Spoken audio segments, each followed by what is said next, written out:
The nation watched in silence as Maxine Waters leaned forward and said the words that froze Jasmine Crockett mid-sentence. The studio lights flickered against polished desks, and the silence that followed was heavier than any argument. For a second, even the anchor's breath seemed caught in the air. Across America, millions leaned closer to their screens. Phones buzzing, captions flashing, hearts racing. A single phrase had just turned a political debate into a national reckoning. Headlines erupted within seconds. Maxine explodes live on air. Crockett left stunned. Clips replayed in slow motion, dissected frame by frame. The split-screen image? Waters fierce and unblinking. Crockett poised yet visibly struck became the night's defining snapshot. On Twitter, hashtags collided like storm fronts. Respect her legacy versus nice dignity first. TikTok edits remixed the moment with slow piano music and fiery voiceovers. The broadcast cut to commercial, but the debate didn't end there.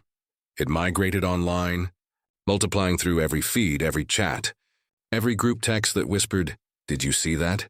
In living rooms and offices, people rewound the clip again and again, trying to decide what they had really witnessed. Was it a veteran's justified outburst, or the moment the old guard finally lost its grace? Even those who had never watched congressional debates before were suddenly captivated. Newsrooms scrambled for commentary. Pundits rehearsed their outrage. For the first time in months, politics felt raw again. Unfiltered, emotional, human. This wasn't a policy argument. It was a clash of eras, of tone, of truth. As the clip spread, a still image began to trend. Jasmine's face, calm but defiant, eyes fixed forward, lips pressed in restraint. Commenters called it the stare that shook the screen. Others called it the moment dignity refused to bow. And yet, beneath the uproar, something else stirred, a question no headline could answer. What led to that exact instant? What history, what tension, what unspoken power had built up behind those few words? Because as millions replayed the moment, one truth became clear. This wasn't just an argument.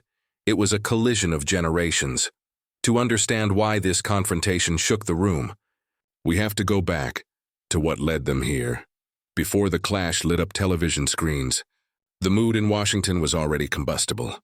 Congress was caught between scandal and fatigue, ethics investigations, social media outrage, and a country split clean down the middle.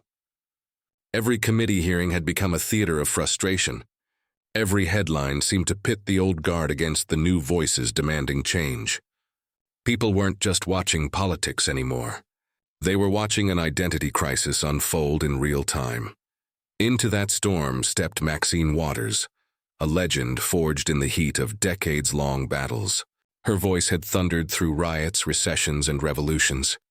To her supporters, she was the keeper of the flame, unafraid, unfiltered, unbothered. To her critics, she was the embodiment of everything outdated, fierce but inflexible, respected yet resistant to the idea that power could shift hands. Across from her sat Jasmine Crockett, a lawyer turned lawmaker whose rise had been swift and unlikely. Younger, sharper, shaped by the internet age rather than the protest marches of the past, she carried herself with a quiet confidence that didn't need to shout. Crockett represented the new political current, diverse, unafraid to challenge the establishment, driven less by hierarchy and more by purpose. When she spoke, she didn't echo history, she rewrote it. The tension between them wasn't new. It had been building in whispers, in side eyes exchanged across committee tables, in subtle jabs disguised as respect. In a Congress overflowing with microphones, silence often said the most. Behind every exchange was the unspoken question: who defines leadership now? The veteran who built the stage, or the newcomer who dared to walk it differently? The debate that night wasn't supposed to become explosive. It was a routine discussion about accountability, ethics, and political conduct.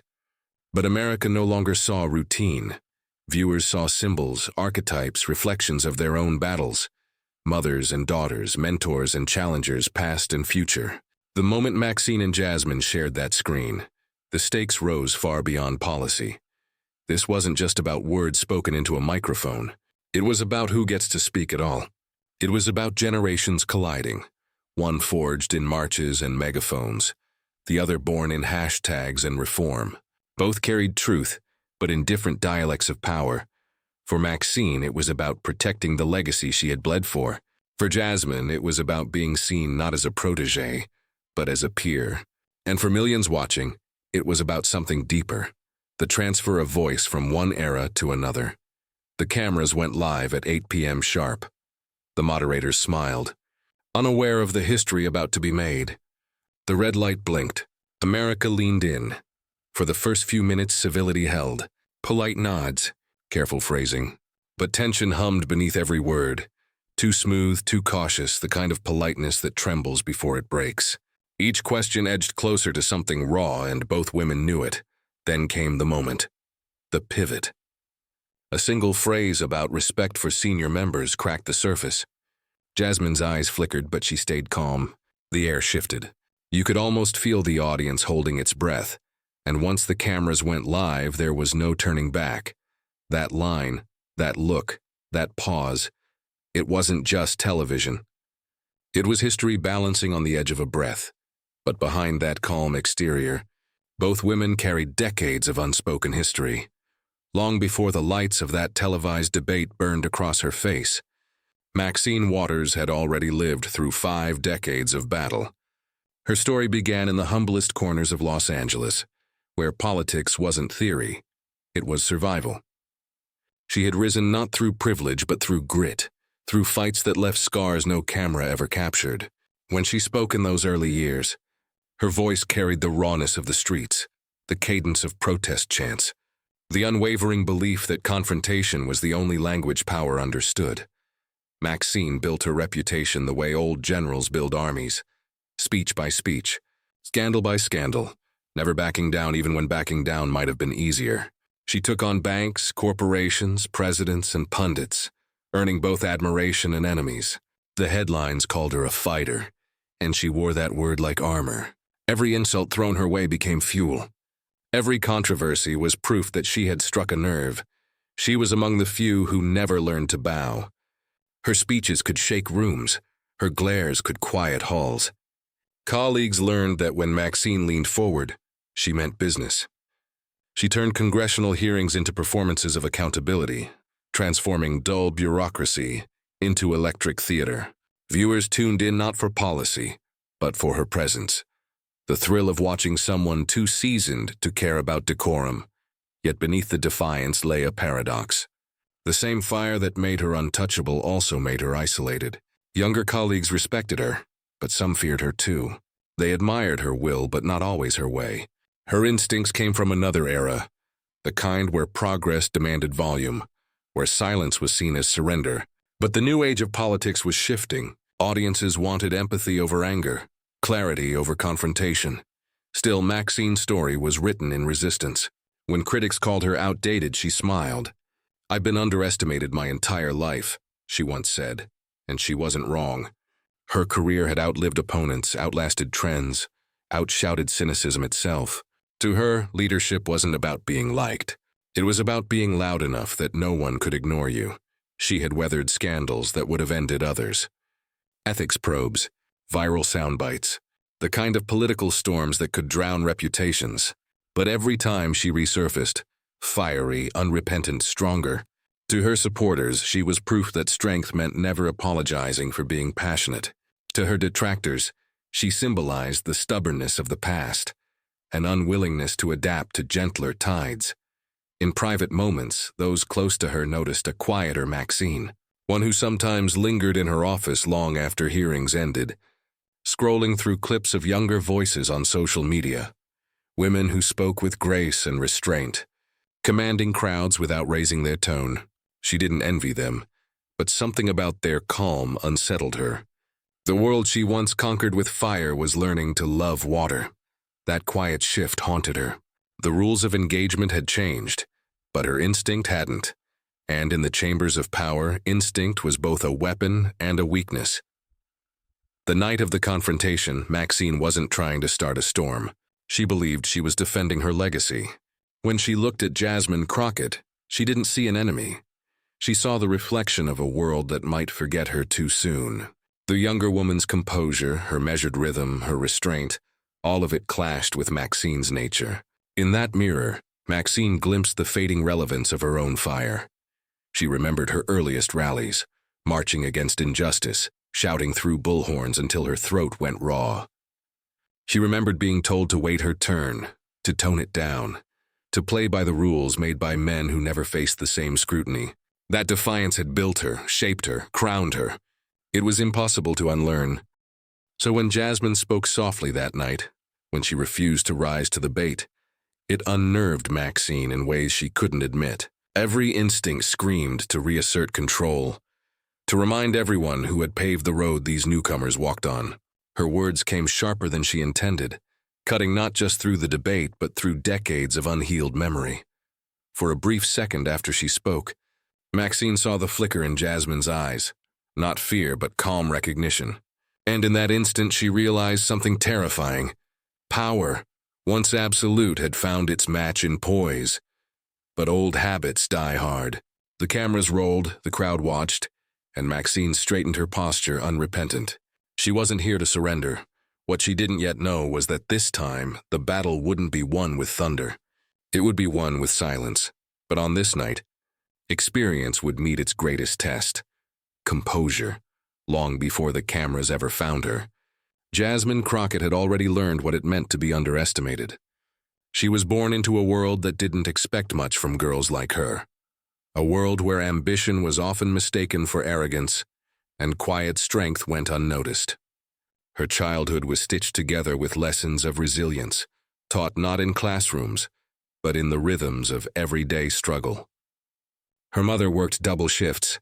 Her father, when he could, drove buses through the winding routes of South Dallas. They didn't talk about politics.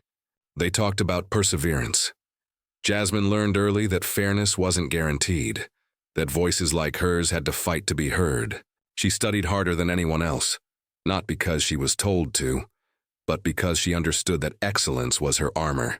By the time she reached law school, she wasn't chasing prestige, she was chasing justice. While others courted firms and titles, she chose public defense. Her clients were the forgotten, the poor, the misunderstood, the system's leftovers. Each case she took carved a deeper sense of purpose inside her. In dingy courtrooms and overcrowded offices, she found her calling. She became known for her calm cross-examinations, for asking the kind of questions that made even seasoned prosecutors hesitate. There was power in her composure, a quiet storm that could not be ignored. Her reputation grew, the woman who could turn logic into poetry, who believed that compassion and clarity were not signs of weakness, but of strength. Her rise into politics was never planned. It was demanded. Community leaders pushed her forward, tired of watching polished promises dissolve into nothing. They saw in Jasmine not a politician, but a mirror, a reflection of the people who built cities without ever getting credit for them. When she first ran for office, they told her to smile more, to soften her tone, to play the game. She refused. "I wasn't elected to make people comfortable," she once said. "I was elected to make people count." But stepping into Congress was stepping into a lion's den. She walked into a chamber heavy with legacy and ego, where power was currency and humility was mistaken for naivety. The moment she spoke her mind, whispers followed. Too young, too bold, too unseasoned. Each label stung, but she didn't wear pain. She repurposed it. Every insult made her sharper. Every dismissal louder. Every condescending smile became another reason to keep her composure. Behind the scenes, she faced the cruelty of modern politics, the social media storms, the edited clips designed to twist her words, the anonymous messages reminding her she didn't belong. But instead of retreating, she transformed those moments into fuel. She learned how to hold her silence when others expected her outrage. She mastered the art of stillness in a world addicted to noise. Jasmine's power wasn't in volume. It was in vibration. When she spoke, it felt like truth being rediscovered, not performed. Her speeches were less about dominance and more about dignity. She didn't crave the spotlight. The spotlight simply found her, because authenticity once seen cannot be unseen. Over time, she became the quiet moral center in chaotic hearings. Where others shouted, she dissected. When tempers rose, she steadied the air. Colleagues began to notice. When Crockett leaned in, people listened. Not because she demanded it, but because truth followed her voice like gravity. Still, she was not naive. She knew the corridors of power were lined with unspoken hierarchies, invisible ceilings built not from glass, but from expectation. She respected those who came before her, including Maxine Waters, even when she disagreed with them. But respect she believed was mutual, or it was meaningless. There were moments, quiet, private moments, when Jasmine would sit in her office late at night, surrounded by stacks of policy drafts, scrolling through her mentions online.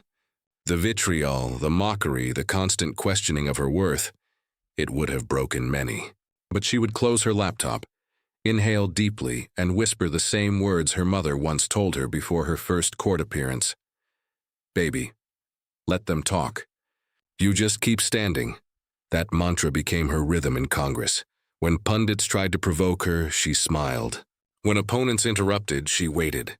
And when history tested her patience, she reminded herself that sometimes grace is the loudest form of defiance. Her calmness began to unsettle people. Those used to chaos mistook composure for weakness. They didn't realize that silence, when held by the right person, can carry more power than 100 speeches.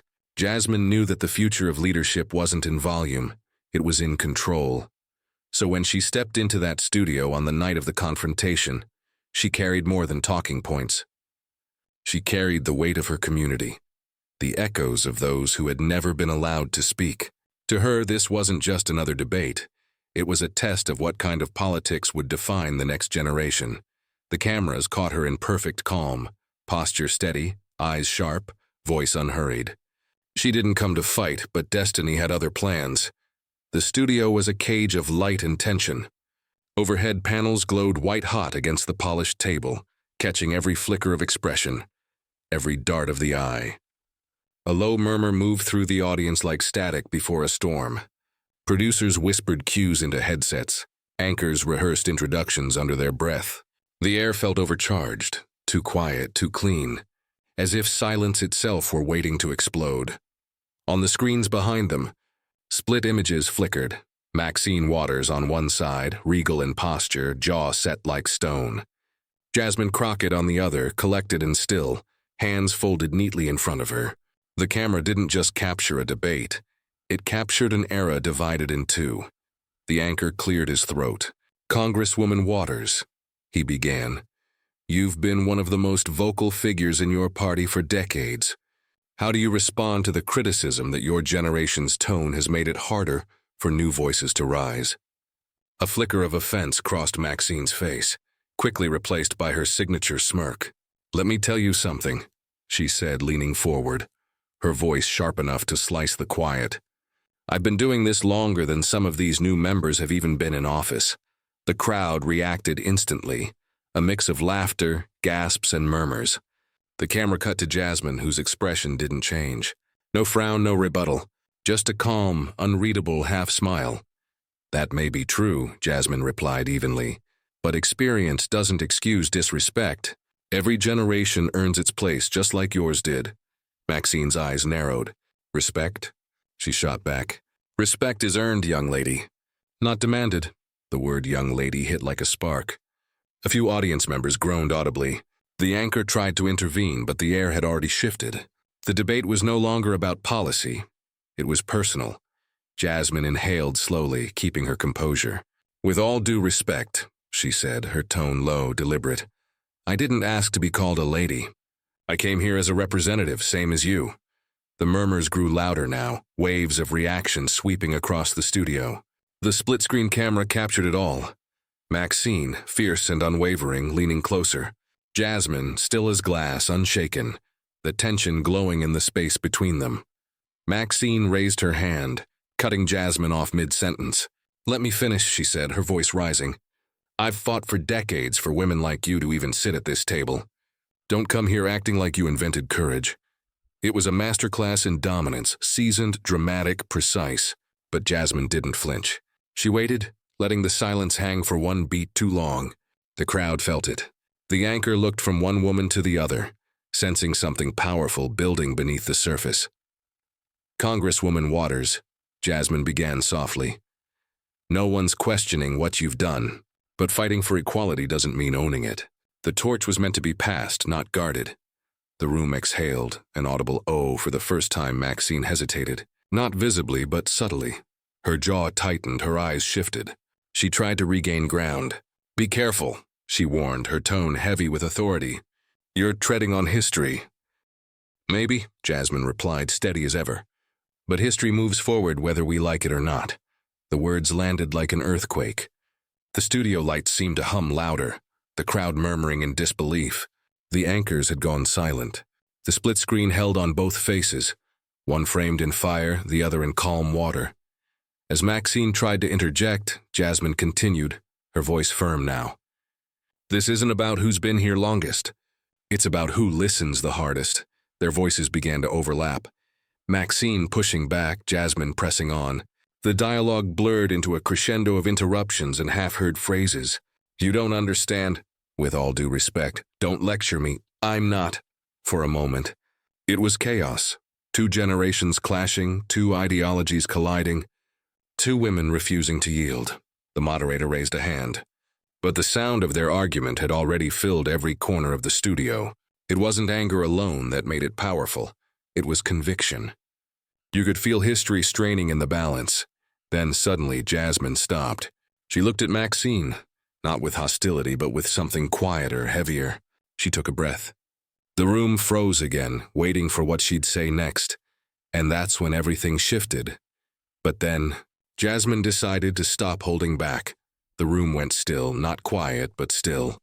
The kind of stillness that hums beneath your skin, that tells you something irreversible is about to happen. The cameras, the lights, the murmuring audience, all of it felt suspended in the same breath Jasmine Crockett had just drawn in.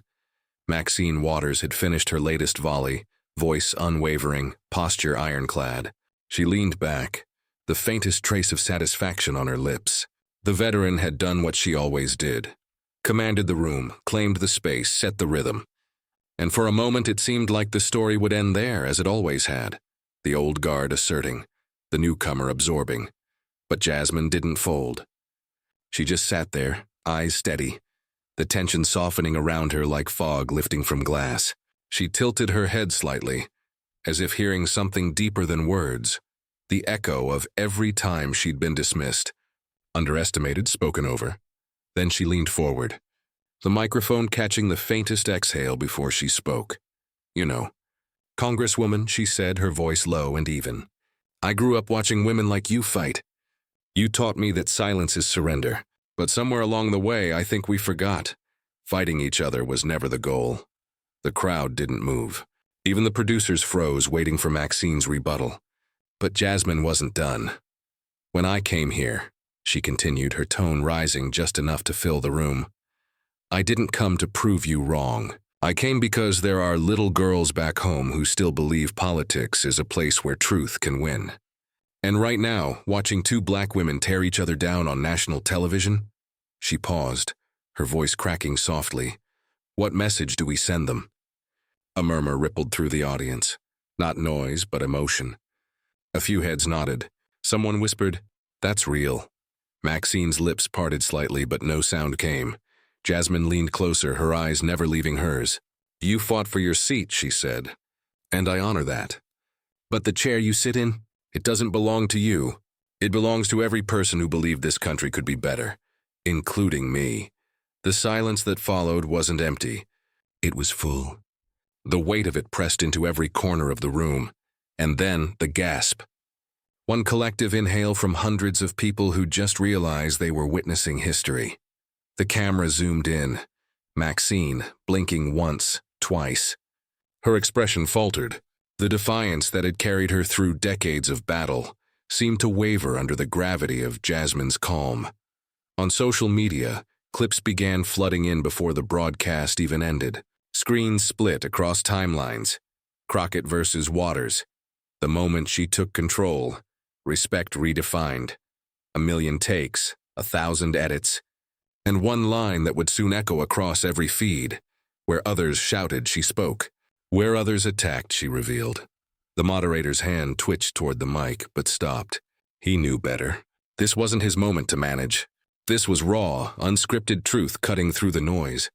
Jasmine straightened. her voice firm but almost tender now.